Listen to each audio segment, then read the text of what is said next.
নমস্কাৰ, আপোনালোকে চাবলৈ আৰম্ভ কৰিছে ডিমা হাছাও টাইম। স্বাভাৱিক পৰিস্থিতিলৈ উভতি আহিছে জিলা সদৰ হাফলং। যোৱাকালি নেৰানেপেৰা বৰষুণৰ বাবে চহৰৰ একাংশ বাট পথ পানীত সোমাই পৰি এক বিভীষিকাময় পৰিস্থিতিৰ সৃষ্টি হৈছিল। কিন্তু আজি স্বাভাৱিক স্থিতিত চলিল চহৰ হাফলং।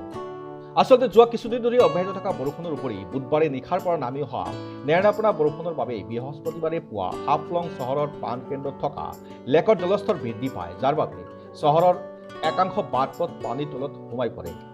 বতৰৰ অপ্ৰত্যাশিত পৰিৱৰ্তনৰ কথা বিবেচনা কৰি ডিমা হাছাও জিলাৰ জিলা আয়ুক্ত সীমান্ত কুমাৰ দাসে 3 দিনৰ বাবে পাৰ্বত্য জিলাত গোটেই শিক্ষা প্ৰতিষ্ঠান বন্ধ ৰখাৰ নিৰ্দেশ দিয়ে।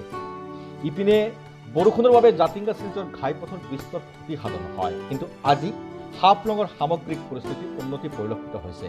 বিশেষকৈ বতৰ ভাল হোৱাৰ বাবে পুৱাৰ পৰা স্বাভাৱিক পৰিস্থিতি উভতি আহিছে চলিল চহৰ হাফলং। লগতে ট্ৰেইন চলাচল স্বাভাৱিক হৈছে।